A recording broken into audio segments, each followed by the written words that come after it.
Katie Bennett-Stenton, a senior B2B marketing professional with a real interest in digital transformation, change management, and developing amazing content.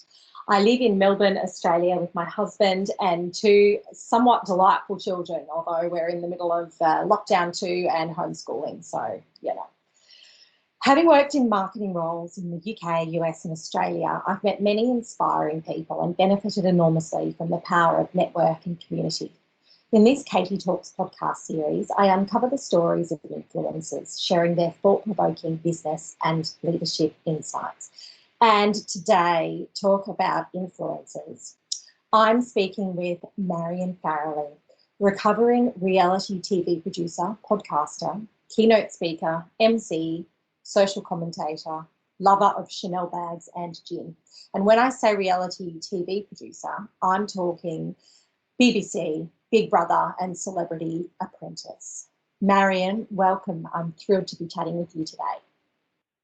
I am so delighted to be your guest because you've had some very interesting heavy hitters on. And every time I listen to something, one of your podcasts, I find myself stopping and making notes and thinking, oh, I'll use that in the future.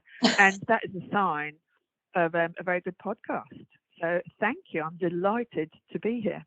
Oh, you're extremely generous. I'm really, really looking forward to our conversation. So, Maz, let's dive right in. You were the executive editor of Format Entertainment at the BBC in London.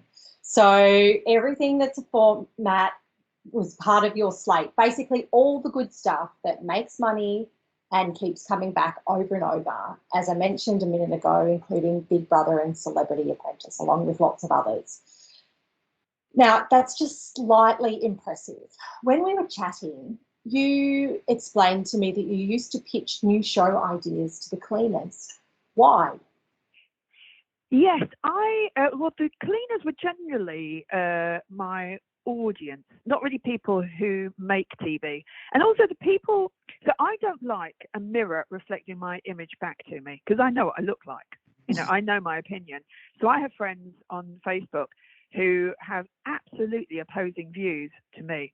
And I really like it because I think if I don't see those opposing views, I don't know what's coming up in the world. I don't know what people are thinking. I know what I'm thinking. What's the point in that? Mm-hmm. So I ask my audience, and I always ask people who don't have a vested interest. So if you think your bum looks big in something, don't ask your partner or your best friend. Ask a passerby, or, you know, in a shop. Don't ask the salesperson, do you think this suits me? Because they'll be looking at you thinking 10%. You know, ask another person. So yeah, I like to have very opposing views. And what I used to do with pitches is I would say to the cleaners, so I'm going to tell you what the show is about. Can you tell me what it's about? And if they could repeat it back to me, I knew it was a good pitch. I knew it was a simple pitch and a simple idea. And I do, you know, in the old days when I used to take Ubers, I would say, you know, do you watch TV? And if they said yes, I'd say, I have this idea for a TV show. And I would say it to them. So would you watch that? And they'd say, oh my God, yeah, that's brilliant. Mm-hmm. So, you know, describe it back to me. And if they could describe it back to me clearly, then it's a good idea. Making something simple is the most complicated thing you will ever do. And I see it in business a lot because I do lots of corporate work with companies, with individuals, helping them with their messaging. And generally, it's very complicated. And I say to my clients, imagine this. Imagine I'm going to give you $1 million. And I'm going to take back $10,000 for every word you use. Think about every word you use. We write scripts. So say a commercial hour is 47 minutes because you obviously have commercials. Sure. And I say to my teams, write a script. It'll be about an hour and a half. Then cut it back, lose all the fat, lose all the white noise, lose all the cliches, and just give me something that is really captivating and interesting. And if you do that, your messaging works. And if you don't do that, you sound like everybody else. And if you sound like everybody else, I can throw a dart at the wall, and whoever it hits, I can employ them or fire them. If you're different and you have a unique point of view and you are not cliched, I can't replace you. I can't replace you. I can't replace your company. So you have to be different. You have to bring me something different to the party. And you think Mel B hasn't had a track out, you know, in 400 years. I worked with Mel B. I'm a big fan of her. She's a lovely woman. But she's still monumentally famous. Yes. You know, her message is very clear. She's Scary Spice. She never turns up for work and says, "Do you know what I thought I'd be today? I thought I'd be warm and maybe stroke a kitten. What do you think?" You know, very clear messaging. Trump, very clear messaging. If you have very clear messaging and it's different, you're going to win. I think that's so interesting, and I think your comment about having views that are the opposite of yours constantly as part of what you're consuming is so important, and it seems to me that less and less people are open to doing that or choose to do that these days. It's vital.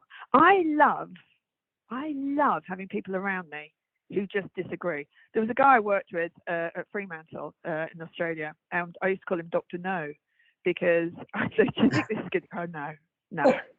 And I would literally go over to Dr. No for your comment. And it was brilliant, because what you don't want to do is take something to market that doesn't work. No. So in TV, what we do is we come up with 100 ideas, we'll pitch 3, and we kick things to death.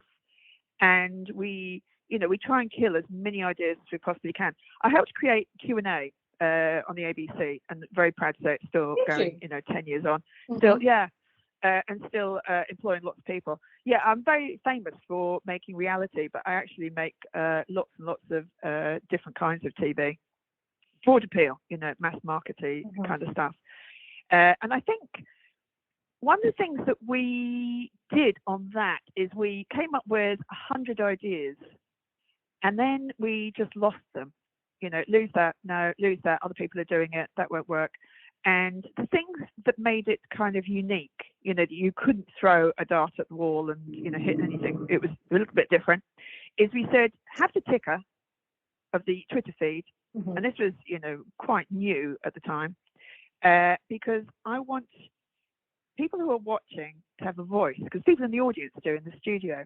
Yes. But I want everyone to be able to have a voice. And I think that's very, very, very important in companies. Invite everyone into the room, just not the usual suspects. And we also did something that I think was very clever, that we didn't think was really as clever at the time. I think actually looking back, it was very clever. We didn't just have politicians on the show. Yeah. And have a think about Christmas. So Christmas, at your house, you hate all your family, and you're all going to sit around and argue, unless you invite in one of the neighbours, and then you'll all be on your best behaviour. Yeah. Uh-huh. If you have a panel of just politicians, they'll fight. If you add someone else into the mix, they won't. They'll be on their best behaviour. So we did something that was just very, very, very simple, but very smart, because see previous. Being simple is the hardest thing you'll ever do. The hardest thing. Coming up with a simple message, most difficult thing. And you know this, of course, with your background. Oh, absolutely. Was the Christmas analogy part of your thinking when you were putting the idea for Q&A together? Yes. I mean, I said to them, my ideal lineup would be, 3 or 4 politicians and Mel B. Because Mel will be at the end of the panel saying, "I think you're lying." Yeah. No, that's nonsense. Stop shouting at him. I just want to hear the answer. She's the normal person in the room. She's obviously not, a normal person, but she's representing us. Lisa Williamson, I think, was one of the best people that was ever on there. She was interesting and smart, and I think doing something that is different. I say to people all the time, do the same as everyone else, but make it better, which is what The Voice did with the X Factor. I used to make the X Factor, and The Voice came along, and they did us, but they did it better than us.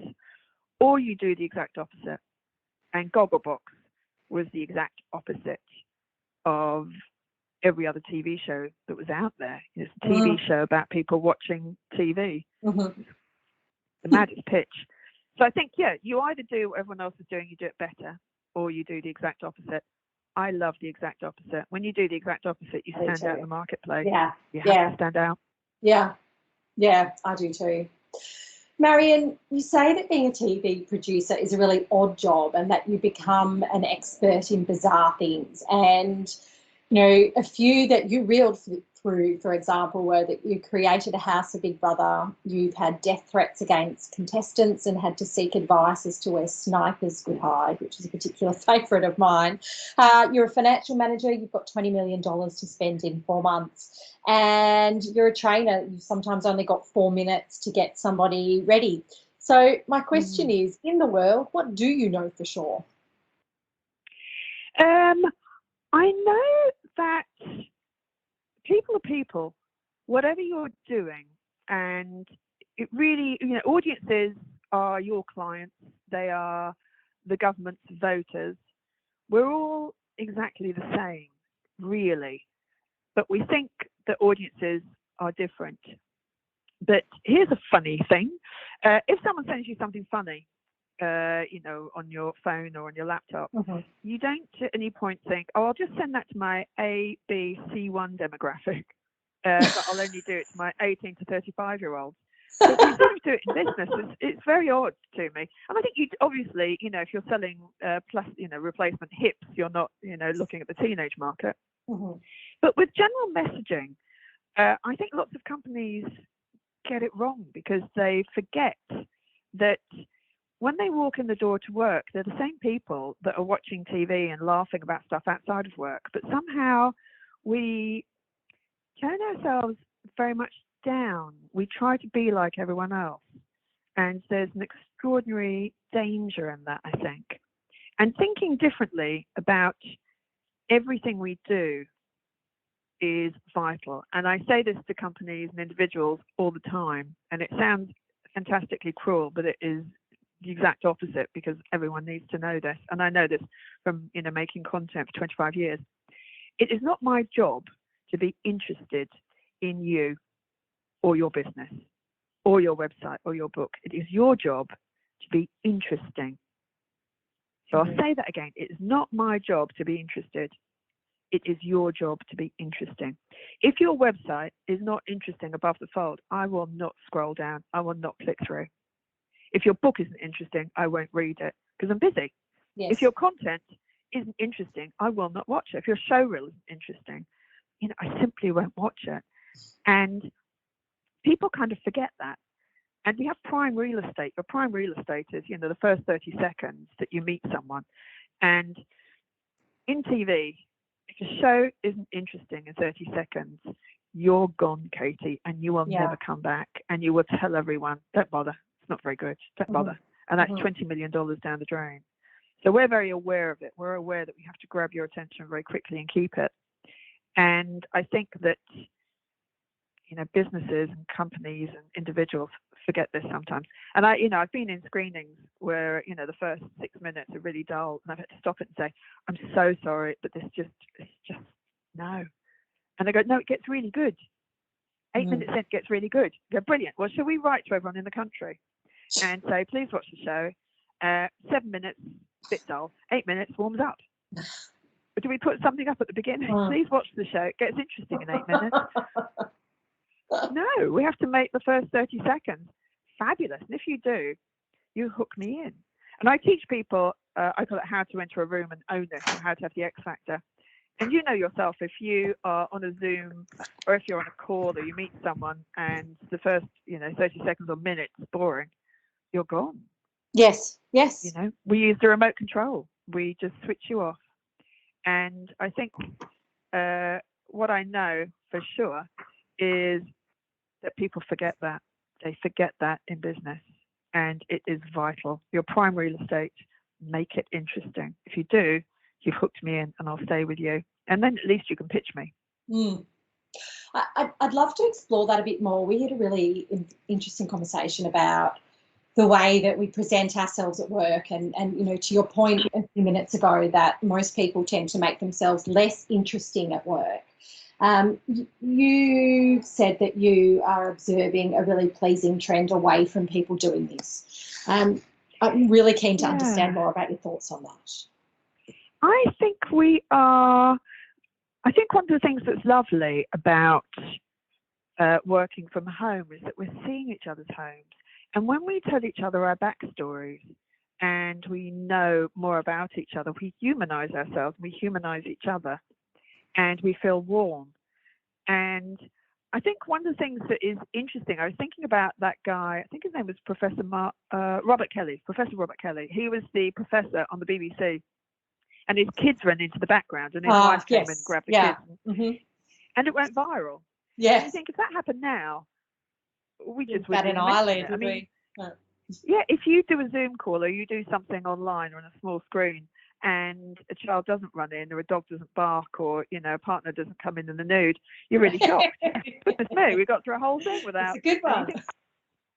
Yes. So I think the world has gone slightly topsy-turvy in a way that we're kinder, I think, to ourselves and each other. We're not less professional, but we're reasonable. And, you know, you said, you know, I'm so sorry, I had tech issues this morning. And of course you did, because that's what happens in life. Yeah. Maybe a year ago, we wouldn't have been as accommodating. You know, if I said, I'm so sorry, someone's mowing the lawn outside, it's very noisy, you can't be cross with me, because I can't affect that. I can't change that. No. So I think we are, as individuals and as companies, I think we are a little bit kinder. I mean, one of the things that slightly depressed me at the beginning of COVID was, I'm sure you've seen it, and if anyone who's listening hasn't seen it, do watch it. It's a video called "Why Are All COVID Videos the Same?" And someone's cut together the big videos from the big companies in the States, and they are identical. Yeah. Soft piano music, sweeping shots of empty landscapes. We're all in this together. You know, we've been in business since, you know, they've all done exactly the same. And it is, you know, again, it's throw a dart at the wall. And wouldn't it be wonderful if someone did something different? You know, if they did something where they sent around a load of memes or a load of funny videos saying, yeah, you're watching the same stuff as us. You know, you're at home, you're getting fat. You know, we're all in this. Yeah, you know, we're watching the same funny stuff. We're getting fat together. And you know what? You know, we're going to try and make it a little bit better. So we're offering you this. And speak to me like I'm a sensible, you know, interesting human, I think. So that, the videos that have come out have made me a little bit cross. You think you're a creative department and, you know, you've got to be creative. Put your name on the door, you know, you've got to up your game. If you want us to watch it, you know, it's not my job. It's not my job to be interested. Yeah. Now, Marion, when we spoke earlier, we were talking about the fact that, just building on that a bit more, that the COVID-19 messaging, irrespective of what part of the world you're in, is basically stay home and wear a mask. And, you know, we talked about the fact that this messaging just is not hitting the mark. If you were responsible and in charge, what would you do? How would you approach it? I'm keen to hear this. And please call me Maz. The only people who call me Marion are the tax people. Is that Maz Farrelly? No. I'd do the opposite of, you know, I would do the opposite. I would do something that is a little bit scary, because I think when we need people to pay attention, we need to sort of, you know, drop a ton of fish in front of them. You go, oh my God, you know, we need something that's the equivalent. I would do something like how to kill your friends. And I would show someone leaving the house, just going, you know, see you later, Mum. And, you know, see everyone that you touch, do a top shot and, you know, infrared or something. And you can see, you know, the virus moving from me to that person, who then goes there, who then goes there, who then goes there. And the final thing I would do is probably something like one little domino, and then just watch all the other dominoes fall. Because I think that's what COVID feels like to me, that it's one bad decision and the knock-on effect is very extreme. So I would do something, at the moment I would do something that is very scary, but for everything else at the moment, if I was making anything else at all, I would make it funny, because content always reflects the state of the nation, the state of the world. And when we're afraid, we like stuff that is comforting and funny, which is why shows like Bake Off do really well, in times of trouble, because you think people are crying about pastry. I feel very safe. Comedy cuts through. We all want to watch something that's, powerful and funny. So, for the mask situation, I would do something quite drastic and quite dramatic. Because I think, I really liked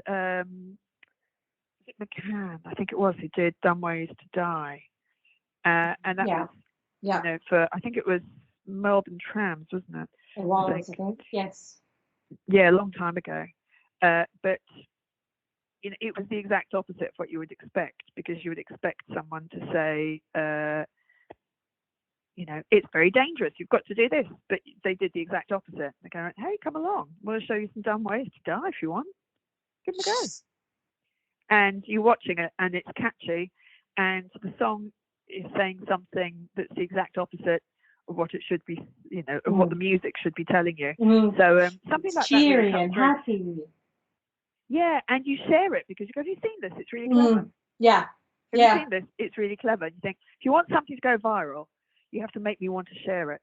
And companies say all the time, I really want this to go viral. My stuff's been watched about 8 billion times.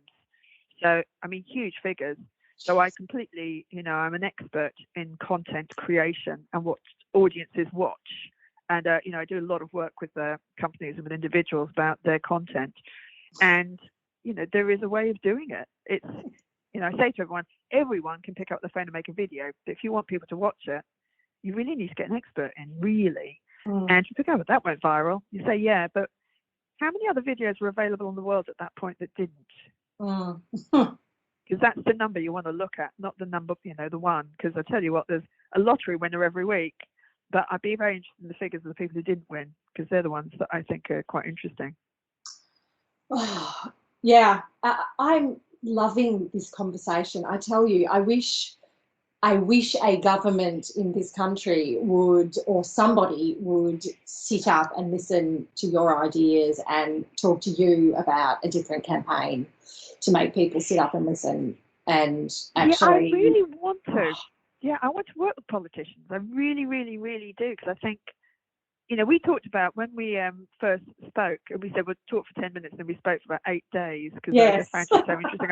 And another thing, and we talked about Trump. And we did. Trump, for me, is the king of messaging. He's not my particular, he's not my particular political slant by any means. But there's an audience for him, and he's allowed to say what he wants, of course. But he's a genius. He's a genius. I heard him on the radio, I think yesterday or the day before, talking about the postal vote, and obviously he doesn't want the postal vote to happen. No. And he was blaming China for it. So I'm sorry, I didn't catch. I didn't catch that particular angle. Why? Exactly. Is it the China virus that he refers to? No, because it's what they want. They want the postal vote. China Let's not give them the postal vote. China apparently want the postal vote. So we're not going to. I don't think they should have it. And you think, what's China got to do with it? But suddenly, the postal vote is now looking like, it's being interfered with China. You think, what are they impersonating postal staff? And, it's just bonkers. But he says stuff like this constantly. And it's so smoke and mirrors. He's a magician. He says something like that, and you suddenly start to wonder if the postal vote's a good idea. What am I thinking? Of course it's a good idea. Make America great again. And if I said to you, Katie, tell me 3 political statements from the last 100 years from anywhere in the world, just give me 3. It's time. Coquitlam. Oh, geez, I studied politics undergrad. It's Friday morning, Maz. My brain. What is wrong with me? No, Katie, it is not you. It is not you. It's them. It is not you. It is It's absolutely, it is them. Oh, They I'm are not embarrassed. delivering messages. No, but that's my point. You can't remember them because they're not memorable. You know, they are not memorable. If you want me to remember something, make it memorable. I'll remember it. Yeah.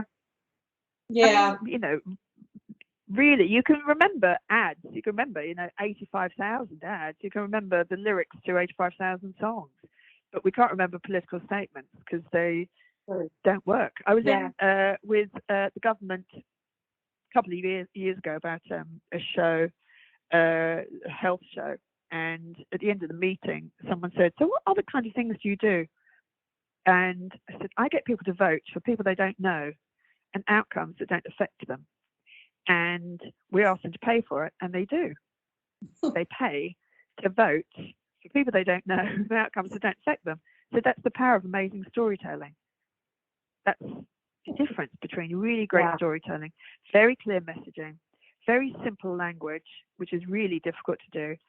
And more young people voted for the winner of Britain's Got Talent in the UK, because voting isn't compulsory. Mm-hmm. More young people voted for the winner of Britain's Got Talent than in the general election. I mean, they are terrifying statistics. They are terrifying. More people cared about a dancing dog than education, healthcare, you know, Brexit, weaponry. Oof. I know. We could, terrifying. We could dig into that. Let's, and I'd love to, but we have some other interesting stuff we need to talk about, Maz. When you're editing a show, I love this. You don't watch the screen, but instead you watch other people in the room and observe how long it is before they pick up their phones. And this just seems like such a superb example about the importance of paying attention to other people. Tell me more about that. Yeah, I want to see what the weak points are. So I want to know everything that is wrong with it before it goes to market. So I like to see how long I can keep their attention. TV people are very brutal. You know, I'm great to look at content because I have a very tiny attention span. And if I'm not interested, I'm gone very quickly. Yeah. And it's because, you know, it's been very finely tuned over the years. But yeah, I know what's on the screen. So there's no point in me looking at the screen because, you know, my team made that. I need to see the reaction of my customers. Mm-hmm. So, you know, it's like going into a store. Don't look at, you know, the shelves. Look at who's looking at the shelves and how they're looking at the shelves. And, you know, when you analyze your stats, you know, if people aren't watching your content, and I look at really big companies and they'll have, you know, 85 views. You think, right, so that probably cost you about $20,000. You'd be better off contacting those people and invite them all out for dinner and have a chat with them. It's more cost effective. Yeah. So, yeah, look at where your weak points are. You know, I'm fascinated by weak points and fixing them.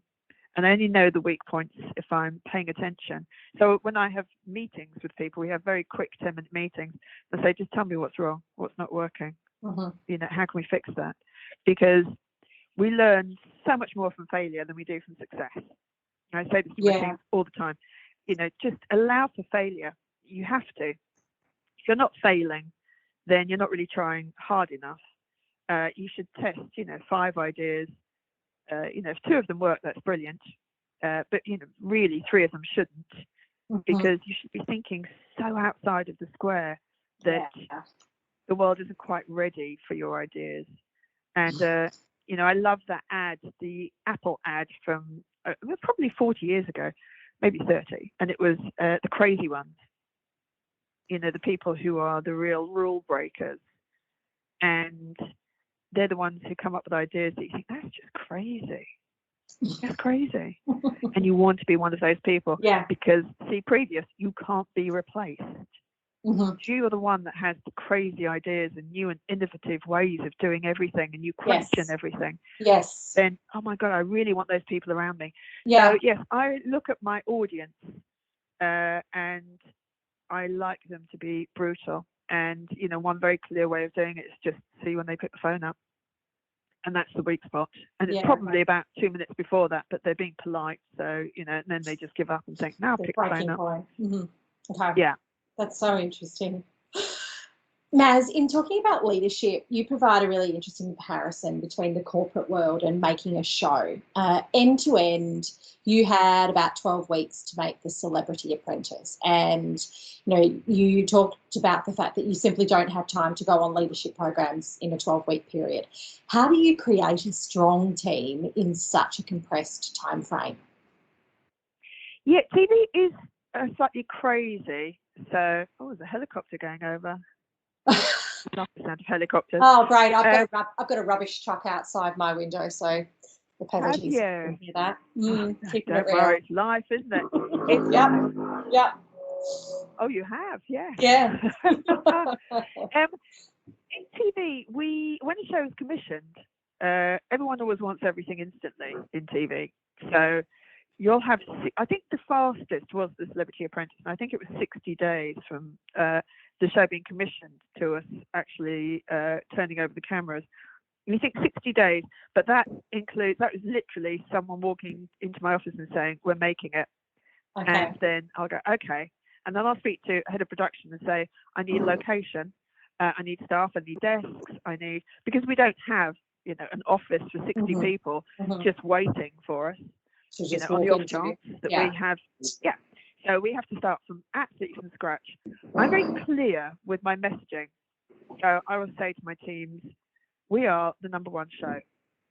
And we'll write that on the wall, say that's what we are. Everything we do is about getting us to this point. And then we talk about how we can make it different and better than everyone else is doing. So we will say, you know, where's the funny? Where's the surprise? Where's the emotion? We build teams of people that are innovative, smart, and different. We need lots of people who can organize. So we build our own team, and we build the cast in a similar way, that you want people who are going to bring different attributes to the team. We lose all the cliches. So we write them on the wall in the edit suite. It's not my time to go. I really want to win this. I'm going to give it 110%. I'm nervous but excited. I've got a really big decision to make. We ban them. Please take to the stage without further ado. That's awesome. Yeah, because you've heard it all before. Yeah. If you say to anybody in any situation, Katie, how are you feeling? They will say the same thing. I'm nervous but excited. And when I tell you this, it will ruin every show you ever watch, because I used to say to my team, play bingo, write down all of these and give it a tick when you hear it, because you'll hear it, definitely. It's not my time to go, I really want to win this, going to give it 110%. I'm nervous but excited. Got a really big decision to make. And it's white noise. And we do it in business. Yes. You know, people, LinkedIn, I do lots of LinkedIn consultancy with people, and they generally have, I am an experienced X with 20 years experience of Y, and it's very, very, very similar to everyone else. Oh, it and is. All it means really, it's that you've been doing it for a long time. Doesn't mean you're good at it. No, it doesn't. It doesn't. I do a lot of coaching with people around their LinkedIn profiles and the way that they present and profile themselves. And I insist that the first sentence just knocks you out of the park. What different, interesting. I want it to compel me to keep reading. Yeah, it has to. It absolutely has to. And it can be anything. I do lots of workshops with people. I teach them how to pitch. And there was a woman writer, and we finally broke down what it is that she does, and her pitch was fantastic. She said, I'm really average. I'm really, really, really, really average. That's the thing that's really interesting about me. I live in a suburb that is the average suburb in Sydney. I live in a house that is the mean price for the area. I have 2.5 children. I drive a Holden. I even have average blood pressure. Now, if you wanted to do a poll of the entire country, you could just come around to my house, sit down, have a chat. I'll tell you, I am that average. And it was just so lovely. And it's it's fun and it's funny and it's different. And she became known as the average woman. That's brilliant, isn't it? What is different about you? If you're not different, yeah, then I can't remember you. And I teach people like you what I call sticky information. So what is the information that's going to stick in my head when you're gone? What's going to stick in my brain that you've said? Because if it hasn't stuck, it hasn't stuck, and I've forgotten you.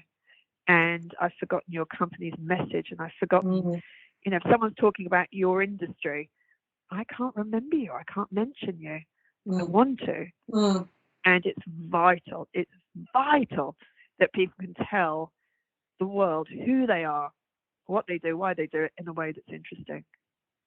Absolutely. Now, you do a lot of work advising senior corporate leaders on how to be interesting, and I just love this concept. You say that it involves a boring audit, and I love that. I want you to talk me through it in very specific detail. Yeah, everyone does what I was saying earlier. It's white noise. And I say to people, hope is not a strategy. You have to have a strategy. And it isn't hope. I hope that people watch my TV shows. No, it's not really going to cut it. I have to make sure that people watch my TV shows. So I make them interesting. I make them different. I make them compelling. I make them talk about. Lots of leaders, I think, when they arrive at work, they tone themselves very much down. They try to vanilla themselves. And if you are the perfect vanilla, that's great. But in a world of vanilla, you really want to be something different. Absolutely. You want to be charismatic and interesting. And I go through people's assets and I draw out the stories. So when you tell me an amazing story, it makes me like you. And even your background on Zoom or whichever platform you're using, Teams, whatever it is, that tells a story. And there's, I think there was a Twitter feed that was all about people's books and what your bookshelf says about you, which is, one of those kind of lovely, sweet things that you share. But it does tell a story. It does. When you walk into a room, I do this 4-part thing with people that I do my A, B, C, D. And A is your attire. So I've interviewed, I would say, about 10,000 people. So an enormous number of people. I'm an expert in interviewing and teaching people how to be interviewed because I've done so much casting. A, attire. The first thing I know about you is what you look like. Yeah. I see you and we take a snapshot, or I certainly take a snapshot, and I backstory you from that snapshot. So I look at you and I decide how wealthy you are or how unwealthy you are, how educated or uneducated, how successful or unsuccessful you are, whether you are married, single, lovely, confident, not confident. I do, and we all do it. But I know I do it because it's been my job for so long. But we all do it in life. And we need to make sure that our attire, fits the brand that we want the world to think of when they think of us. Yes. Yep. And it's the first thing. B is your body language. What does your body language say about you? Are you a little bit hunched over? Do you walk in, little steps? Do you smile? When you shake my hand, is it like a little wet fish? Or, what's it like? Or in the old days, we shook hands. In the old days, yes, and indeed. And in Zoom, you can be slumped over, you can be sitting up straight, you can smile at me, you can make eye contact. If you do, I like that. Yeah. C is your content, your conversation, what do you say? And D is your delivery. How do you deliver it? And if you nail those 4, it works for every situation in life. And it's the single most important thing that everybody in life and in business has to be able to do, because it opens doors or it closes doors for you. That's really it's the first 30 seconds of television. Yeah. Wow. And or meeting somebody in real life. It is. Absolutely. You'll see, when you meet someone, they walk towards you, 3 seconds. Yes. That's how quickly we make our minds up about people. Yeah. By the time they've sat down, you've already decided who they are. Am I going to employ you? Do I rate you? Do I respect Do I trust you? Yeah. Do I want you sitting next to me in a meeting? Do you look right? Do you look right for my brand? Yeah. you know, if you walk into the room and you tell me you're monumentally confident, which is what lots of people do in casting, they go, I'm crazy, mate. I'm really crazy. And they're, you know, they're making themselves tiny. And you say, you know, you're probably not, which is fine, because you don't have to be crazy. But, you know, crazy people, you know, have a different energy. They have a different size body. They think differently. Yes. You know, we read so much about each other just from looking at each other. You think it's all babies and animals have. You know, baby can't say, I can't quite understand what you're saying to me, mummy. They look at you and they're reading your face. Yes. And they're, you know, animals do it with us. It's a very, very, very basic thing. And, you know, it's something we've kind of lost a little bit from ye oldie days. You think, you know, we would see a mammal and we would decide whether we were lunch or they were lunch. Are you going to eat me? Am I going to eat you? Sure. And, you know, times haven't changed so much since then, apart from the fact that we can order Uber Eats. Just going back, just before we talk about our last topic, Maz, just going back to your earlier comment about how much your background on a video call says about you. I am so nosy. I just find it fascinating to look at people's backgrounds and you know, ask them questions. I want to understand more. You want to know more about them, so you're reading the situation, you're reading their background, and it helps you. It's like being a detective. I do work with the police force because we, you know, I jokingly always say to them, you know, we're in the same industry. People lie to us for a living. You know, no one ever tells you the truth on a reality TV show. And part of my job is to work out whether they're lying to me or not. And it's really, you know, it's kind of fascinating. You go, yes, you're right. We are, you know, we're watching each other all the time, and we're watching our moves and all the tells. And when you're interested in people, you want to know more. I'm fascinated. You know, I don't sit anywhere, you know, staring at my phone. I like to look around me. I like to look at the people around me and read situations. And as a woman, we read situations all the time. We're not aware of it, I think, but we constantly do. You know, you get to a lift and you kind of think, oh, I'm not going to get into the lift if it's just us. I'll wait for the next one, or I'm not going to walk down that street, or you look a little bit, you know, dodgy, so I'm going to, you know. And we all do it. It's just that I know it was my job to do it. It was my job to make my mind up about people very quickly, and that's, you know, it's extraordinarily hard. If you have a minute with someone or 90 seconds, and you have to decide whether they're going to be a star on your show or not, you know, it's a big decision. It's a very honed skill. Yeah, absolutely. Now, for our last question, Maz, it seems, now that I think about it, very counterintuitive to have had a very upbeat conversation and to end on a slightly lower tone. But you're really interested in anxiety at the moment, and you're exploring and you're keen to do something around this topic. What have you got in mind? My lovely business partner, Alison Black, did a show called Changing Minds on the ABC. And the Sydney Morning Herald described it as probably the most important show that was ever on Australian television. And it was the first time cameras were allowed into a mental health ward. And it really changed, I think, the way we look at each other and the way we looked at mental health. And you think, you know, there but for the grace of God go I, really, because you know, you always think it's someone who's not at all like you, and then you see, oh my God, you're just like me. And it's, you know, three critical things that happen to you in your life, and suddenly everything changes. And Alison was saying it'd be nice to do something on anxiety, because everyone's anxiety has gone through the roof. And I was saying to her, you know, very interested, but only if it's different. You know, I don't want to do more anxiety advice that makes you anxious, because I think lots of anxiety advice makes you really anxious. Yes. So we talked about how we would do it. We said, let's make it anxiety advice done differently. So it's anxiety advice that won't make you anxious.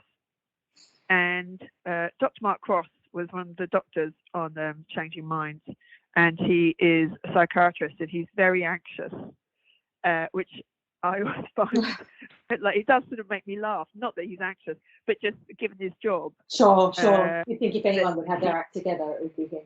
Yeah, that he'd have, he's kind of go, oh, I'm fine. I use all of my advice. But if he's an anxious shrink, he really knows what it's like. Yes. From both sides, which obviously makes them very good. So we came up with a vodcast, and we do it every Thursday at 7:30 on Facebook, and it's called The Anxious Shrink, and it's anxiety advice done differently. And we went from 0 to 70,000 views in a 4-week period with $120 spend. Wow. So it was, I know. And it was only, we have a beautiful lady called Georgia from a company called Barking Mouse, and she's doing our socials. And she called and she said, it's going phenomenally. And really? Tell us. She said, if you were a company now, literally people would be throwing rose petals in your path. And we were saying to her, but we're content makers. So it's lovely of you to sound very surprised. But if it didn't work, we'd really have to take a long, hard look at ourselves. Because we understand audiences. We understand that if you do the same as everyone else, there's no point in doing it. Yeah. It's already out there. It's in the marketplace. What can you offer me that is different? And if you can offer the opposite of anxiety advice, make it funny and a bit quirky and short, then it will possibly work. And it has.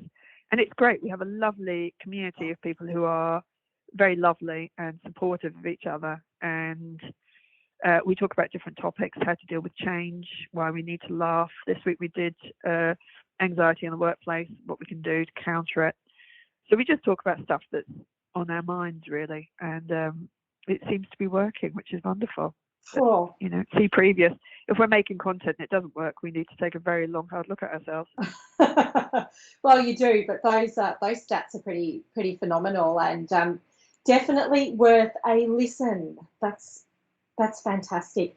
Maz, I could keep talking to you for hours, but, going back to your last point, the brevity is important, and that's not quite what we've mastered again here, but I've really enjoyed the conversation. You've shared lots of really interesting and thought-provoking insights. It's been fab. Thank you so much. Absolute pleasure. It's been an absolute pleasure to talk to you. I think what you're doing it's brilliant. It's really good. And I'm learning a lot from your podcast, so thank you. You're very kind. Thanks, Maz.